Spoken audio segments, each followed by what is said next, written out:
샬롬, 주님의 이름으로 환영하고 축복합니다. 오늘 함께 나눌 말씀 본문은 누가복음 23장 1절에서 12절까지입니다. 누가복음 23장 1절에서 12절까지.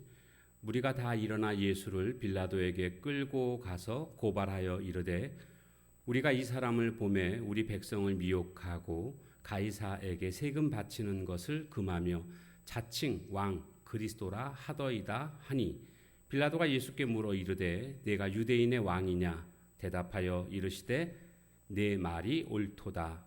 빌라도가 대제사장들과 무리에게 이르되 내가 보니 이 사람에게 죄가 없도다 하니, 무리가 더욱 강하게 말하되 그가 온 유대에서 가르치고 갈릴리에서부터 시작하여 여기까지 와서 백성을 소동하게 하나이다. 빌라도가 듣고 그가 갈릴리 사람이냐 물어 헤롯의 관할에 속한 줄을 알고 헤롯에게 보내니, 그때에 헤롯이 예루살렘에 있더라. 헤롯이 예수를 보고 매우 기뻐하니 이는 그의 소문을 들었으므로 보고자 한지 오래였고, 또한 무엇이나 이적 행하심을 볼까 바랐던 영고로라. 여러 말로 물으나 아무 말도 대답하지 아니하시니 대제사장들과 서기관들이 서서 힘써 고발하더라. 헤롯이 그 군인들과 함께 예수를 업신여기며 희롱하고 빛난 옷을 입혀 빌라도에게 도로 보내니, 헤롯과 빌라도가 전에는 원수였으나 당일에 서로 친구가 되니라. 아멘.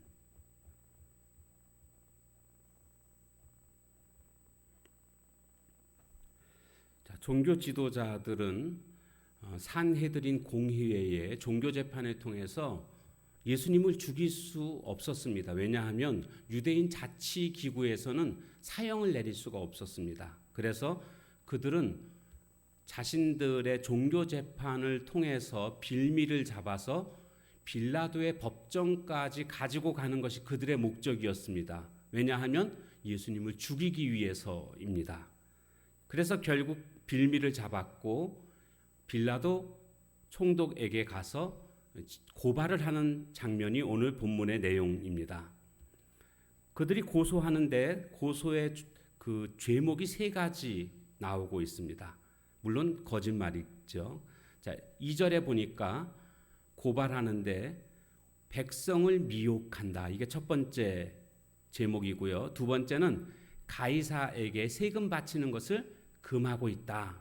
그리고 세 번째, 자칭 왕 그리스도라 하더이다. 이렇게 세 가지 제목을 고발하면서 예수님을 죽이고자 빌라도 총독에게 끌고 갔던 것입니다.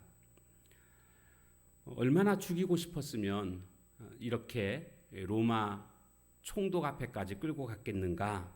그들의 그 마음 중심을 우리는 읽게 됩니다. 그러나 빌라도 총독은 예수님에게 죄가 없음을 알았습니다. 그래서 예수님의 죄가 없음을 빌라도가 선언을 하게 됩니다. 내가 보니 4절에 이 사람에게 죄가 없도다. 분명히 죄가 없음을 말을 합니다. 자, 그런데 이들이 이 빌라도의 말에 수긍하지 않습니다. 5절에 보니까 무리가 더욱 강하게 말하되, 그러니까 빌라도를 압박하는 겁니다. 그가 온 유대에서 가르치고 갈릴리에서부터 시작하여 여기까지 와서 백성을 지금 소동시키고 있습니다. 갈릴리에서부터 여기까지 소동시키고 있습니다. 이러면서 지금 계속 빌라도를 압박을 합니다. 그러자 갈릴리 사람이냐? 이렇게 지금 빌라도가 6절에서 묻고 있습니다. 빌라도가 듣고 그가 갈릴리 사람이냐 물어 7절 헤롯의 관할에 속한 줄을 알고 헤롯에게 보내니 그때 헤롯이 예루살렘에 있더라. 아무리 죄를 찾으려고 해도 죄가 없습니다. 지금 예수님의 죄를 찾으려고 얼마나 많은 사람들이 모의를 하고 있습니까? 그럼에도 불구하고 예수님은 죄가 없음이 지금 드러나고 있습니다. 여러분, 예수님이 죄가 없다는 사실에서 무엇을 느끼십니까? 죄 없으신 예수님이시기 때문에 내 죄에 대해서 해결해 주실 수 있는 유일한 분이심을 우리는 믿어야 합니다. 세상에 그 누구도 우리의 죄 문제를 해결해 줄 수가 없습니다. 왜요? 죄인이기 때문에. 모든 인간은 다 죄인입니다. 아담의 후손으로 태어난 모든 인간은 다 죄인이기에 그 누구도 어떤 성인 군자도 우리의 죄를 해결해 줄 수가 없습니다. 자신도 죄인이기 때문에 그렇다는 겁니다. 세상에서 유일하게 죄가 없으신 분은 아담의 후손이 아닌 여자의 후손으로 오신 예수님만이 유일한 죄가 없으신 분이시고, 그렇기 때문에 그분이 오늘 나의 죄를 해결할 수 있는 유일한 분임을 우리는 깨닫게 되는 것입니다. 그래서 헤롯도 예수님의 죄 없음을 알았고, 빌라도도 예수님의 죄 없음을 알았고, 그래서 지금 놓아주려고 했는데 압박을 하니까 여기서 빠져나갈 구멍이 하나 보였습니다. 바로 그것은 갈릴리 사람이었다라는 거죠, 예수님이. 그런데 갈릴리 그러면 갈릴리 분봉왕 헤롯이 생각이 났던 겁니다. 이 헤롯은 헤롯 안디바거든요. 그의 아버지는 헤롯 대제고요. 이 헤롯 안디바는 지금 유월절을 지키기 위해서 마침 예루살렘에 와 있는 그런 상태였습니다. 그러니까 이 빌라도는 그래, 이것을 저 헤롯한테 떠넘기자.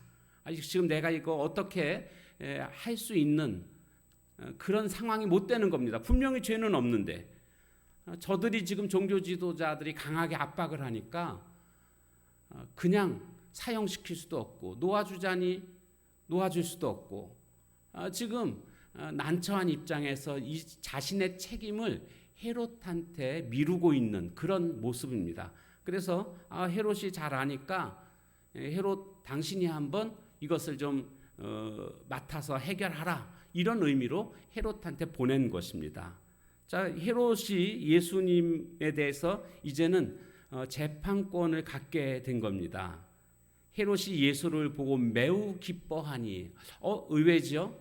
왜 헤롯이 예수님을 보고 그렇게 기뻐했을까요? 소문을 들었습니다. 예수님의 기적에 관한 소문들을 들었었고 그 기적을 보고 싶었습니다. 그래서 이적 행하심을 볼까 바랐던 영고로라는 그런 이유다, 그런 뜻입니다. 예수님께서 이적 행하실 것을 기대했습니다.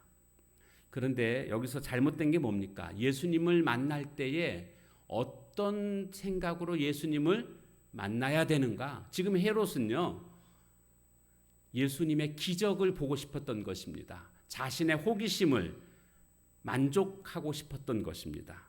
한마디로 순수하지 못한 동기로 예수님을 만났던 것이고, 이런 헤롯에 대해서 예수님은 기적을 일으키시지 않았습니다.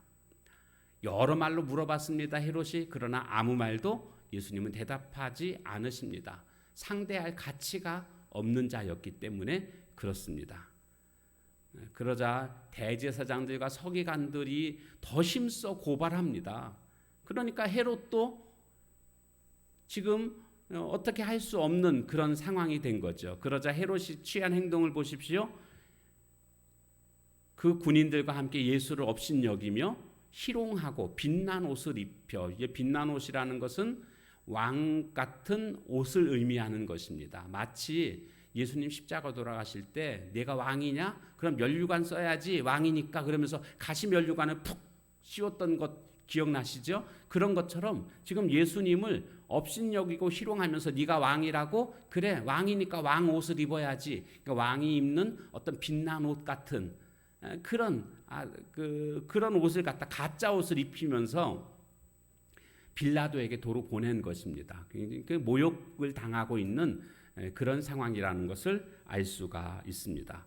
오늘 이 헤롯은 예수님을 만날 때에 순수하지 못한 동기로 예수님을 만났기 때문에 예수님으로부터 그 어떤 대답도 얻을 수 없었고 예수님의 기적도 볼 수가 없었습니다. 오늘 나는 예수님에 대한 어떤 기대를 가지고 예수님을 대하고 있습니까? 예수님을 구원자로 바라보십니까? 아니면 내 삶의 어떤 부족한 부분들, 육적인 욕망들을 채워줄 분으로 보고 있습니까? 우리의 시선은 바로 구원자로 바라보아야 될 줄로 믿습니다. 그렇게 되는 자에게 필요한 것들도 주님이 그렇게 공급해 주시고 채워 주시는 그런 것이지, 그 공급해 주시고 채워 주시는 것 그 자체를 바라고 따라가는 것은, 그리고 주님을 바라보는 것은 잘못된 것입니다. 우리는 나의 구주, 나의 하나님으로 그렇게 예수님을 바라볼 수 있는 자가 되어야 합니다. 오늘 본문에 보게 되면 이제 이 헤롯이 다시 빌라도에게 보내게 되지 않습니까? 헤롯도 이제 책임을 또 빌라도에게 넘기는 겁니다. 자, 12절에 보니까 헤롯과 빌라도가 전에는 원수였으나 당일에 서로 친구가 되니라. 왜 원수였냐 하면 이제 서로 정치적으로 이제 적대 관계에 견제를 하는 그런 관계였거든요. 빌라도는 유대를 다스리는 총독이고 또 유대 밑에가 에돔이죠. 그리고 유대 위에가 사마리아, 이 세 지역 전체를 총괄하고 있는 로마의 총독이었습니다. 그런가 하면 헤롯은요, 원래 그의 아버지 헤롯 대제는 그 이스라엘 땅 전체를 다스리는 그런 세력을 가지고 있었는데, 그 로마와의 관계가 조금 좋지 못한 관계로 말미암아 그의 아들인 오늘 본문에 나오고 있는 헤롯 안디바는 갈릴리 인근 지역만을 다스리는 그런 분봉왕이 됐습니다. 그러다 보니까 이 헤롯은 로마 정부에 대해서 안 좋은 그런 감정을 가지고 있는 겁니다. 자기 아버지는 다 전 지역을 다스렸는데 자기는 일부 지역만 다스리게 했기 때문에 여기에 대해서 좋지 못한 감정, 불만이 쌓여 있는 상태였습니다. 그래서 이 헤롯과 빌라도는 서로 견제하면서 좋지 못한 관계에 있었는데, 지금 예수님을 재판하는 이 상황 속에서는 서로가 친구가 됐다, 이렇게 말씀하고 있습니다. 서로가 친구가 돼가지고 결국 어떻게 됐습니까? 예수님을 사형시키는 일에 내놓게 되는 모습을 보게 됩니다. 저는 여기서 깨닫게 되는 것은요, 지금 이들의 배후에서 역사하는 것은 사탄 아닙니까? 이 사탄은요, 예수님을 죽이기 위해서 배후에서 지금 활동하고 있는데 아주 조직적으로 활동하고 있다. 그래서 헤롯과 빌라도가 서로 다투게 되면 일들이 틀어질 수가 있거든요. 그런데 헤롯과 빌라도가 서로 친구가 돼가지고 결국 예수님을 사형시키는데 함께하고 있다라는 것을 볼 수가 있습니다. 사탄의 활동입니다. 아주 조직적인 사탄의 활동이다라는 것을 알 수가 있습니다. 그리고 이 헤롯과 빌라도는 자신들의 야욕과 안녕을 유지하기 위해서 타협하는, 종교 지도자들과 타협하는 그러한 부패성을 우리는 발견하게 됩니다. 오늘날 정치하는 사람들이 가장 경계해야 될 게 뭐겠습니까? 타협하고 부패성으로 그 정치를 하게 되면 그 백성들이 고통을 당하는 것 아니겠습니까? 그래서 우리는 늘 우리 정치인들을 위해서 기도해야 됩니다. 저들이 부패하지 않고 저들이 정말 진실되게 정치를 할 수 있도록 한 걸음 더 나아가서 하나님을 두려워하는 그런 자들이 되게 해달라고, 오늘 헤롯과 빌라도를 보면서 우리가 정치인들을 위해서 우리가 더 기도해야 될 줄로 믿습니다. 정치인들 가운데는 예수님을 믿는 분들이 많이 있습니다. 뭐 국회의원 중에 한 3분의 1 정도가 예수님을 믿는 기독교인이라고 통계 보고가 나와 있는데, 그럼에도 불구하고 이 나라가 하나님이 원하시는 그런 모습들로 나아가는 모습보다는 그렇지 못한 모습들을 우리가 많이 보지 않습니까? 전에부터 지금까지 이 기독교인들이, 국회의원들만이라도 정말 그들이 하나님이 원하시는 모습대로 국정활동을 한다면 이 나라는 정말 주님이 기뻐하시는 그러한 나라가 되지 않겠는가. 그래서 우리가 더욱더 기도해야 될 줄로 믿습니다. 오늘도 이 나라를 다스리는 정치가들을 위해서 우리가 함께 같이 기도하는 그런 하루가 되었으면 좋겠습니다. 오늘도 주님과 동행하며 성령 충만함으로 승리하는 복된 하루가 되시기를 주님의 이름으로 축원합니다. 찬송가 295장 찬양하겠습니다.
하나님 참 감사합니다. 예수님 죄 없으신 분이시기에 우리의 죄를 해결해 주실 수 있는 유일한 분이 되심을 믿습니다. 세상의 그 누구도 그 성인 군자도 우리의 죄 문제에 대해서는 절대로 해결할 수 없음을 깨닫게 됩니다.